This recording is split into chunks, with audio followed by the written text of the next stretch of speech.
আচ্ছা জামাই বাবাজি, তুমি তো আমাকে বলেছিলে তোমার মা বাবা যেন কোথায় থাকে? জি আব্বা, লন্ডনে থাকে। ও, তোমার মা বাবা লন্ডনে থাকে, তাহলে একটু দেখো তো ওনাকে চিনতে পারো কিনা। আপনি ঘুমটাটা খুলুন।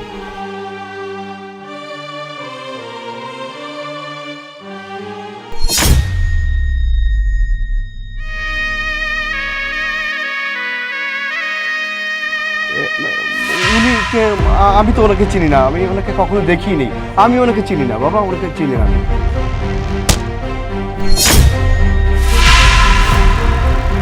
তোর মতন ছেলের এই পেটে ধরে আমি ভুল করছি। এই ধরো, আমাদের বাসা যে কাজ করছে ওনাকে এই টাকাটা দিবা। আমি শুনলাম উনি নাকি অসুস্থ। আমি একটা জিনিস বুঝলাম না, তুমি তো ওই মহিলার প্রতি মাসের বেতন প্রতি মাসে ক্লিয়ার করে দাও, তারপরে তার বাড়তি টাকা দিচ্ছ কেন? আর এইভাবে যদি টাকা দাও আমরা তো ফকির হয়ে যাব। তুমি তো একটা জিনিস ভালো করে বুঝো, তাই না?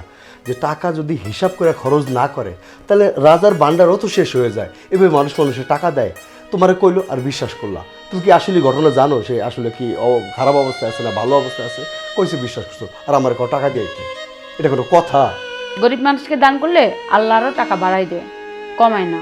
এটা মনে রাখবা। আমাদের ভালো ইনকাম আছে, ভালো টাকা পয়সা আছে, ব্যবসা আছে, তুমি ভালো জব করো। ইনকাম করি, ইনকাম আছে, তাতে কি হয়েছে? হিসাব করে খরচ করা লাগবো না? হিসাব করে খরচ না করলে তো টাকা রাখা যাবো না। আরে বাবা, ভবিষ্যৎ বলতে একটা কথা তো আছে, তুমি ভবিষ্যতের কথা চিন্তা করবো না? তুমি চাইলো আর দিয়া দিলা, হিসাব ছাড়া টাকা খরচ করা ঠিক না, জানো? তোমার আমি আসলে বুঝাইতে পারি না। তুমি তোমার মতো ইয়া করবা, টাকা তোমার হাতে দেই, তুমি কারে কি করো, মাস শেষে তুমি টাকার হিসাব দিতে পারো না। না বন্যা, এটা আসলে মানার মতো না। দেখো তুই, আমি কিন্তু হিসাব নিকেশ করে টাকা খরচ করি। আমি হিসাব ছাড়া টাকা খরচ করি না। আমি লোকটাকে টাকা দিছি, তুমি যাও টাকাটা দিয়ে আসো। ঠিক আছে, আমি বুঝছি। তোমারে বুঝানো আর একটা কলা গাছের বুঝানো একই কথা। তোমার বুঝে কোনো লাভ নেই। টাকা দিছো, আমি দিয়েইতেছি।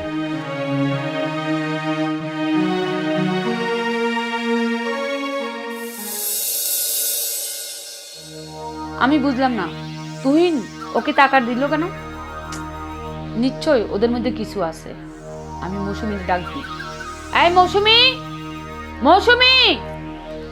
কি আফা কন? আচ্ছা শোন, ওই দিন তোর স্যারে তোর টাকা দিল কেন? কই ম্যাডাম, না তো।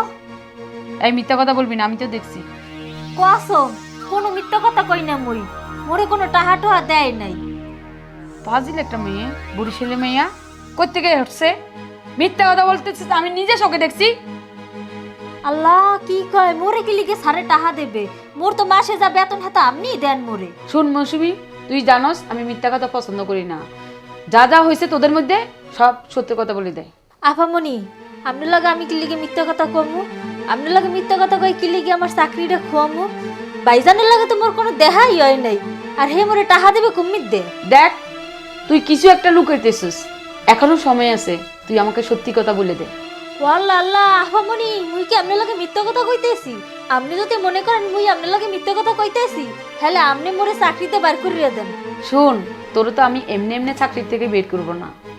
তোর সব সত্য কথা নিয়ে তারপর তোকে চাকরি থেকে বের করব। আরে আফামনি, মুই তো কইলাম মুই আপনার লাগে কোনো মিথ্যা কথা কইনি। কি লেগে হারপর আপনি মোরে চাপ দিতে আসছেন? আফা, আমরা গরিব মানুষ বুঝছেন, মগো হুদা হুদা বিপদে ফালাইয়েন না। আপনার যদি কিছু জানার থাকে তাহলে সারের দাঁড়িয়ে জানিয়ে লইয়েন। বেশি কথা বলস তুই, চুপ কর। কি ব্যাপার? কি হয়েছে? তুমি ওর সাথে এভাবে রাগারাগি করতেছো কেন? তুই ওদিন তুমি ওকে কি দিলা? কি দিলাম মানে? জানো না কি দিছো? আমি তো দেখছি তুমি টাকা দিছো ওকে। কখন টাকা দিলাম? কিসের টাকা দিলাম? এই তুই যা তো, যা যা। আচ্ছা, তোমার কি মাথা টাথা খারাপ হয়েছে? আমি ওকে টাকা দিতে যাব কেন? তুমি এটা কি ধরনের কথা বললা? আমার এই একই কথা, তুমি কেন কাজের লোকের টাকা দিতে যাবা? শোনো, তুমি আমার সন্দেহ করো, ঠিক আছে, তুমি আমার স্ত্রী, তুমি আমাকে চেক দিতে পারো, সব ঠিক আছে, কিন্তু তাই বলে কাজের লোকের সাথে তুমি আমার সন্দেহ করবা? উফ, আমার মাথাটা গরম হয়ে যাইতেছে কিন্তু। দেখো তুই, এখনো সময় আছে, আমার কাছে সত্যি কথা বলো, কোনো লুকোচুরি করবা না। শোনো বন্যা, অনেক হয়ে গেছে। তুমি যদি এই কাজের লোকের সাথে আমাকে ইয়ে করো, এটা আমার খুব খারাপ লাগতেছে। তুমি যদি কোনো প্রমাণ করতে পারো তাহলে তুমি করো, যাও, তখন তুমি আমার সাথে কথা বলো। যেদিন আমি প্রমাণ পাবো সেদিন তোমার অবস্থা খারাপ করবো, এটা তুমি মনে রাখবা। আরে আল্লাহ, কি কয় না কয় আমার তো মাথায় ধরে না।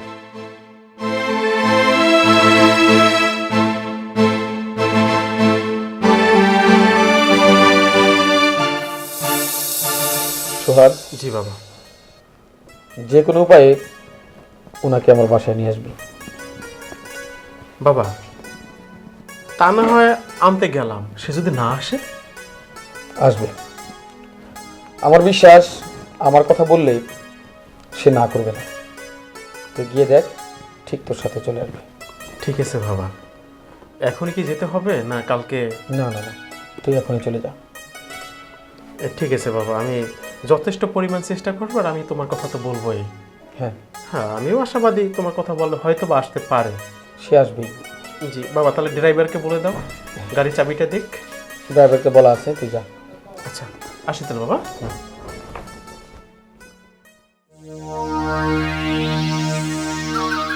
বাবা, তুমি আমাকে ডাকছো? হ্যাঁ মা, বস।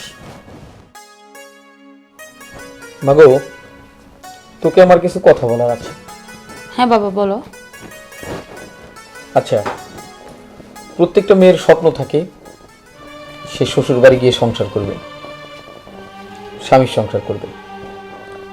এই যে তোকে বিয়ে দেওয়ার পরে তুই আর কখনো তোর শ্বশুর বাড়ি দেখিসনি, শ্বশুর বাড়ি যাসনি, তোর কি ইচ্ছে হয় না তোর শ্বশুর বাড়ি গিয়ে থাকতে?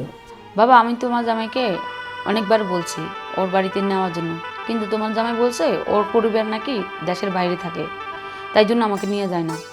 বাড়িতে কেউ থাকুক আর না থাকুক, সেখানে গিয়ে তোরা সংসার করতেই পারিস। আমি বুঝলাম হয়তো আমার বিআইন তারা দেশের বাইরে থাকতে পারে, কিন্তু তাতে কি, তুই গিয়ে সেখানে সংসার পাত। মাঝে মাঝে জামাইকে নিয়ে আমার বাড়ি ঘুরতে আসবি, সেটা ভিন্ন কথা, কিন্তু বরাবরের মতো যদি ঘর জামাই হিসেবে আমার মেয়ের জামাই থেকে যায়, জিনিসটা কেমন দেখতে লাগে না? বাবা, আমিও চাই না এখানে থাকতে, অনেকে অনেক কথা বলতেছে, এটা আমার কাছে ভালো লাগে না বাবা। আমি তো এমন করে তোকে বিয়ে দিতে চাইনি, তুই পছন্দ করে বিয়ে করেছিস, তুই কষ্ট পাবি বলে আমি না করিনি। আমরা কেউ দেখলাম না, বুঝলাম না, শুনলাম না, অথচ তোর এক কথাতেই আমি রাজি হয়ে গেলাম। কিন্তু এখন আমার মনে কেমন যেন ভয় হয়, আমি কোথায় আমার মেয়েটাকে বিয়ে দিলাম, ছেলের কি আছে কে আছে এগুলো দেখা আমার দরকার। তাই এখন আমি জামাইকে ঘর জামাই হিসেবে আর মেনে নিতে পারছি না। আমি তো তোমার জামাইকে বললাম, তোমার জামাই যদি রাজি না হয় তাহলে আমি কি করব বলো? বলে দেখি কেন, সে না করলে কি আমি মেনে নেব? তা আমি মেনে নেব না। তুই এমন করে বল, এমন করে বোঝা, যাতে সে সকালে চলে যায় তোকে নিয়ে। প্রয়োজনে 2-4 দিনের মধ্যেই আবার ঘুরতে আসবে এখানে, আমার কোনো আপত্তি নাই, কিন্তু আমি চাই সকালেই তুই তোর স্বামীকে নিয়ে তোর শ্বশুর বাড়ি চলে যাবি। ঠিক আছে বাবা, আমি এখনই গিয়ে তোমার জামাইকে বলতেছি, কালকে সকালবেলা আমি তোমার জামাইকে নিয়ে চলে যাব।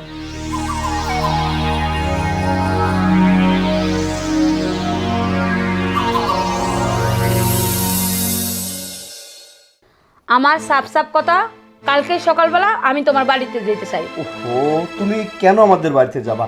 আমাদের বাড়িতে তো কেউ নাই, আমাদের বাড়িতে কেউ থাকে না, সবাই কাজে কর্মে এদিক ওদিকে থাকে ব্যস্ত, তুমি কাউকে পাবা না। আর আমাদের বাড়ির পরিবেশটা ওরকম না, তোমাকে নিয়ে যাওয়ার মতো পরিবেশ আমাদের বাড়ির না। থাকুক বা না থাকুক, আমি যেতে চাই, যাব। তুমি এইভাবে কথা বললে বিষয়টা কেমন হয়? তুমি আমার কথাটা বুঝো, এটা তো আমার বাড়ি, আমার বাড়ির সম্পর্কে আমি খুব ভালো জানি, যেটা তুমি জানো না। তুমি যেতে চাচ্ছ, আমি তোমাকে বলেছি আমি সময় করে তোমাকে নিয়ে যাব, আমারও তো একটা প্রিপারেশনের ব্যাপার আছে। তুমি হুট করে যাইতে চাইবা আর আমি নিয়ে যাব, এটা আসলে কোনো কথা নয়, এইভাবে যাওয়া যায় না। শুনো, আমি এবার তোমার একটা কথাও শুনবো না, আমি তোমার বাড়িতে যাব, যাব বলছি, যাব। ও, তুমি আমার বাড়িতে যাবা, সব ঠিক আছে, আমাকে বিয়ে করেছো, আমাদের বাড়িঘর তোমার দেখার একটা অধিকার আছে, থাকতেই পারে, তুমি যাবা। কিন্তু তুমি ভালো করে জানো আমার বাবা মা সবাই এরা ব্যবসা বাণিজ্য নিয়ে দেশের বাইরে থাকে, এদিকে গেলে হুট করে পাওয়া যায় না, বাড়িতে গেলে শুধু হয়তো কাজের মানুষকে পাবা, শুধু খালি বাড়িটা পাবা। এটা এইভাবে তোমাকে নিয়ে যাও বলো? কাজের লোকের হাতের রান্না খেয়ে তারপর আমি আসবো। আচ্ছা, তুমি কি আমাকে নিয়ে কোনো কিছু সন্দেহ করতেছো? শুধু যাবা যাবা যাবা বলেই যাচ্ছ। হ্যাঁ, তোমার কি হয়েছে বলো তো? তোমাকে কেউ কিছু বলেছে আমার সম্পর্কে বা আমাদের ফ্যামিলির সম্পর্কে? কেন হঠাৎ করে তুমি এমন এক্সাইটেড হয়ে গেলা? আমার সাপ সাপ কথা আমি তোমাকে আগেও বলছি, এখনো বলছি, কালকে সকালবেলা আমাকে নিয়ে যাবা, আমি যাবই যাব। ও তোমাকে কে বুঝাবে? আচ্ছা ঠিক আছে, তুমি যখন যেতে চাচ্ছ সকালে গুছিয়ে রেখো, আমি তোমাকে নিয়ে যাব। মনে থাকে যেন। থাকবে।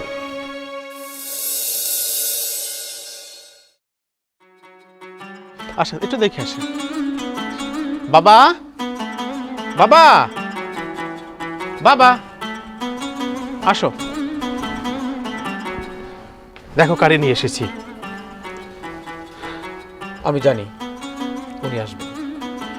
তাহলে আমার মেয়েকে আর আমার জামাই বাবাজিকে ডাকি। হ্যাঁ ডাকো বাবা। জামাই বাবাজি, বন্যা, এদিকে আসো তো বাবাজি।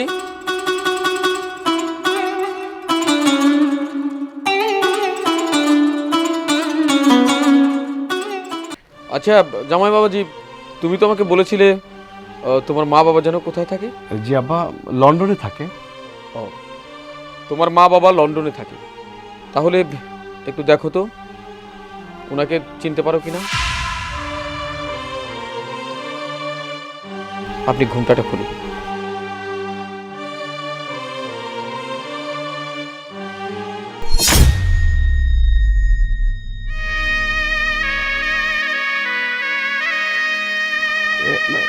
উনি কে? আমি তো ওনাকে চিনি না, আমি ওনাকে কখনো দেখিনি। আমি ওনাকে চিনি না বাবা, ওনাকে চিনি না।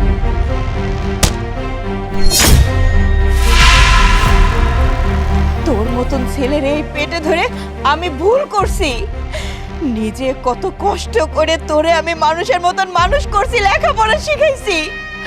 আর আজকে এই বড়লোক বাড়িতে বিয়ে করে বড়লোকের মাইয়ারে বউ হিসাবে পায়ে তুই তোর এই অভাগে মারে ভুলে গেলি। আরে আমিও তো পারতাম তোরে ভুলে আরেকজনের সাথে সংসার করতে। তোর বাবা মারা গেছে তোরে অনেক ছোট রেখে। আমি তো এটা করি নাই। আমি আমার নিজের শখ আহ্লাদ সব বিসর্জন দিয়ে আমি তোরে বড় করছি, তোরে মানুষের মতন মানুষ করছি। আর সেটার প্রতিদান তুই আমার এইভাবে দিলি। নিজের গর্ভধারণে মারে পর্যন্ত তুই চিনতে পারলি না। মা, আমার ভুল হয়ে গেছে মা। না, তুমি কোনো ভুল করো, তুমি অন্যায় করছো। আর এমন একটা অন্যায় করেছো যে অন্যায় কখনো ক্ষমা করা যায় না। মা, মা তুমি আমার মাফ করে দাও মা। মা, মা আমার ভুল হয়ে গেছে মা, তুমি আমার মাফ করে দাও মা। আমি ভুল করছি মা, আমারে মাফ করো মা। মা আমারে মাফ করো মা, আমারে মাফ করো মা। আমি তোমার সন্তান না মা, আমার তুমি মাফ করবো না মা, আমারে মাফ করো মা। আমি ভুল করছি মা, আমি তোমার পায়ে ধরে মা, আমি তোমার পায়ে ধরে মা। আমারে মাফ করো মা, আমারে মাফ করো মা। তুহিন, এতদিন তুমি তোমার বাড়িতে আমাকে নিয়ে যাও নাই, তার কারণ তুমি গরিবের ছেলে, তাই? হ্যাঁ মা, আমি ঠিকই বুঝতে পেরেছি ওর বাড়িতে তোকে কেন নিয়ে যাইনি। ওখানে গেলে তুই তো দেখতে পারবি ওদের অবস্থা। তখন যদি তুহিনকে বলিস যে তোমরা গরিব মানুষ, তোমার সংসার আমি করব না, মানে তোকে হারানোর ভয়ে সে আমার বাড়ি ঘর জামাই থেকেছে।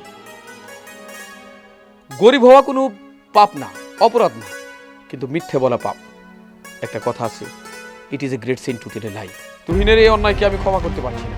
তুহিন, তোমার মা যদি তোমাকে ক্ষমা না করে তাহলে আমি তোমার সাথে সংসার করব না। আমার একই কথা, তুহিনের মা যদি তুহিনকে ক্ষমা করে তাহলে আমার কোনো কথা নেই। তবে হ্যাঁ, আমার বাড়িতে আমি আর তাকে ঘর জামাই থাকতে দেব না। সে যদি আমার মেয়ের সাথে সংসার করতে চায় তাহলে তার বাড়িতে গিয়ে করতে হবে। বিয়ান সাহেবা, সবকিছু এখন আপনার হাতে।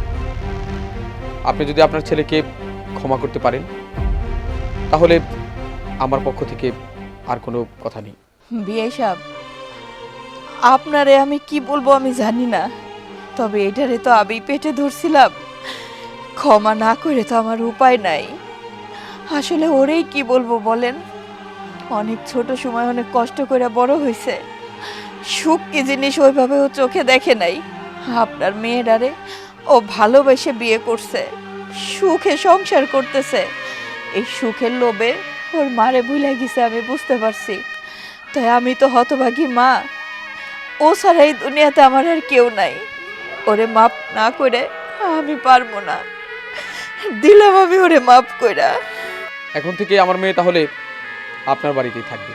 বৌমা আসো। মা, আমি জানতাম না আপনি যে আছেন। আপনার ছেলে কখনো আমাকে বলে নাই মা। ঠিক আছে বৌমা, আমি কিছু মনে করি নাই। আরে তুমি তো আমার ভাঙা ঘরের চাঁদের আলো। তাহলে এখন আর এখানে দাঁড়িয়ে না থাকেন, চলো ঘরে চলো। চলেন মা।